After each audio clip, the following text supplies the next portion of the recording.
Hello and welcome back. This is Citizen Now, and today we're going to be talking about the international or intergalactic, intergalactic aerospace Expo, IAE.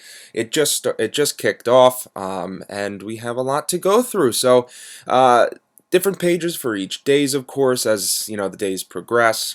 And we're just going to be, going through kind of the introduction, what to look out for, especially the first day with Anvil, which is actually just passed. So we are now going to look at that. So what is IAE, or the Intergalactic Aerospace Expo? So strap in for 13 days of excitement as pilots from around the verse travel to see the newest and most iconic vehicles up close. Each day, different manufacturers take over the hall, and nearly everything on the display is available to fly and drive for free. So this goes from November 19th to December 1st, which is fantastic. If you don't have an RSI account, create one. There is a link. There's the link down in the description, as well as to use either my referral code or someone's referral code. Up to December 1st, you actually get a free ship, the Argo Cargo. Not the, I would say, best ship in the game, of course, but it's a spaceship, which I think might be one of the first times they're giving it away for free, like any spaceship for free. Normally you get like a bike or some other type of flare. So this is a great opportunity for you to get basically a free ship that you can fly. So yeah, get that. You have to buy a game package, which will actually go into right down here. So we have actually some special prices as IAE begins. We have the Mustang IAE 951 starter package and the Nomad IAE 2951 starter package. They're on discount. My first ship was actually the Mustang. I'd actually bought it without the discount, so it was $45, but it was actually $60 because I got the Squadron 42 package as well with it. I think these paints, I think their polar paints are pretty good, or pretty actually really cool. Nomad, I think, is probably the better starter ship to really do everything with. I think the design is very neat, even though it may not be the design of the manufacturer itself.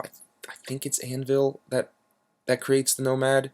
I could be wrong. Maybe it could be a different one. But in any case, the Nomad, great ship. Mustang, great ship. They're two starter ships. You can basically do a lot more with the Nomad than you can with the Mustang. And they're both decent ships. I'll have some reviews, more in-depth reviews on either of those as they go on, or as this channel progresses. But I think this is great. You save 10% on the Mustang. You save 20% on the Nomad. I think the Nomad might be the better deal, especially with that paint job. It looks pretty cool. However, I don't think you can get the Nomad with the Squadron 42. I would suggest you get the Squadron 42 package, as you're not going to get too much of a discount, but you're going to want to play Squadron 42 when it comes out. So Jax is back. We're going to get some Whitley's guide. It looks like November 19th, 21, 23, and 27th. So we get 4 of these. So yeah, it's going to be great. We have a ton of new vehicles coming this year, and it's on new Babbage. So just make sure when you get into Aspire Grand, which is where you're going to spawn, if you spawn there, you're just going to want to take it to the Commons, and you're going to get off at the Firks exit, which is the Tobin Expo Center. If you're flying into New Babbage, you're going to want to probably go to the Commons and then to the Tobin Expo Center. A little bit farther drive, but still, it's on New Babbage. It's a great layout. Yeah, it's going to be great. So, getting into the Expo, 2951. The Expo is back beneath the snowy slopes of New Babbage Microtech. So, yeah, it's going to be pretty epic. There's a video here, but I don't want to make this video too long, especially as we jump into the first day, November 19th, Anvil Aerospace.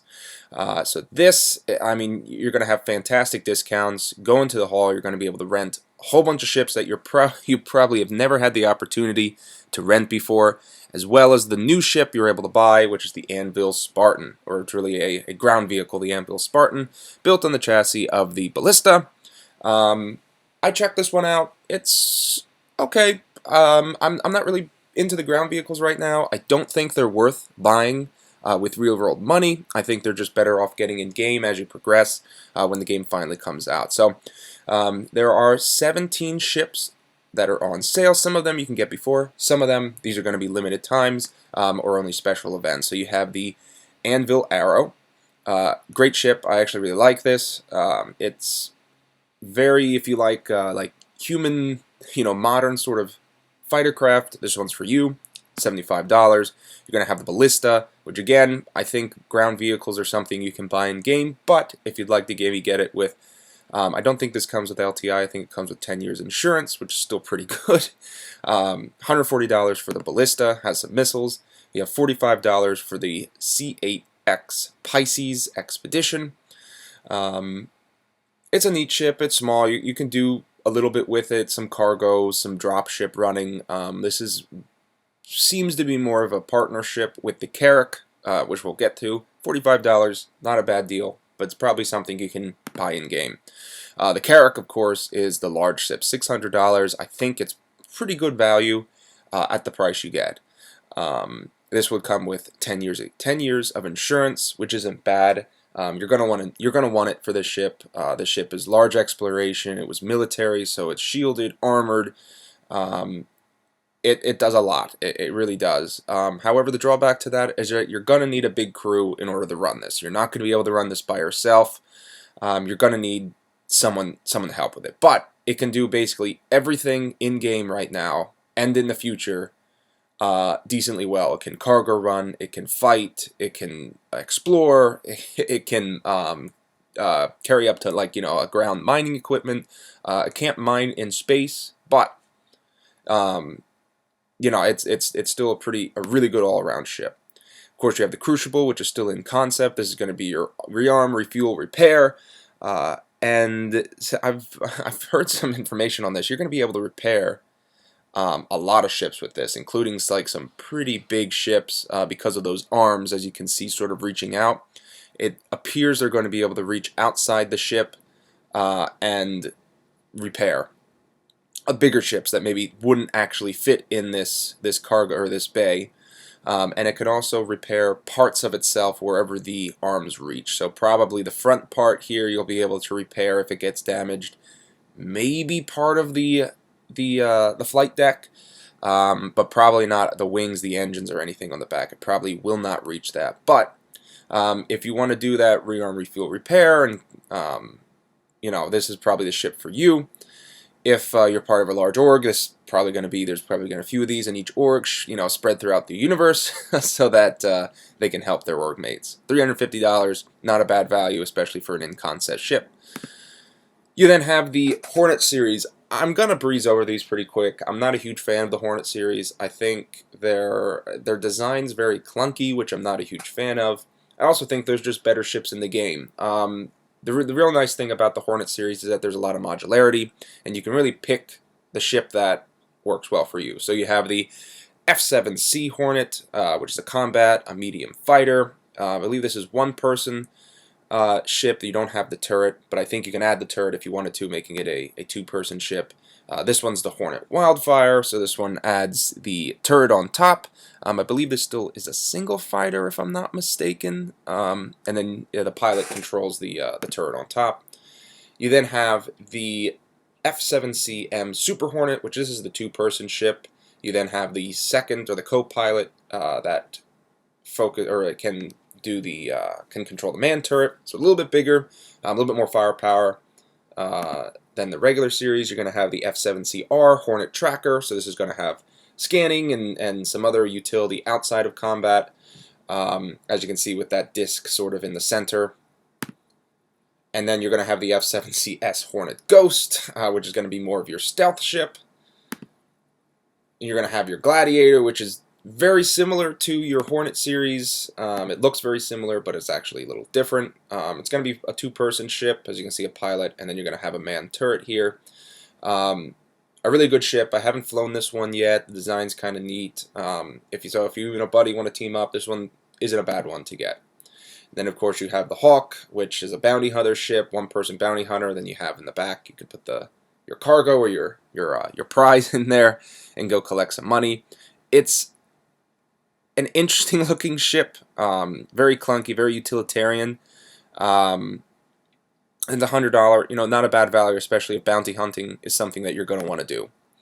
The Hurricane, of course, is a 2-person heavy gunner ship. You're going to have the man turret, and then, of course, you're going to have these huge guns controlled by the pilot. Pretty maneuverable. It's pretty formidable in fighting. $195 is pretty good value, especially if you split it with a friend. You know, that's basically $100 each. And yeah, you can fly this around and blow some stuff up.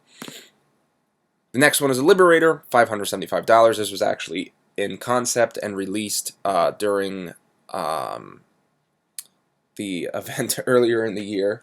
CitizenCon, this was one of the ships that was released. So it's still in concept, probably won't see this for another year or so.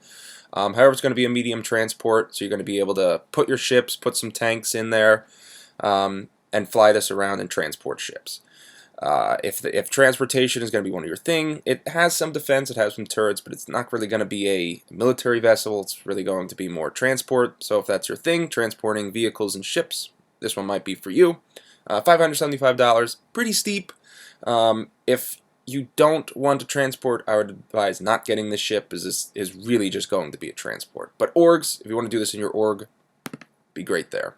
The Spartan, of course, $80, not a bad value for the ready, but it's a ground vehicle. I would just say get this in game.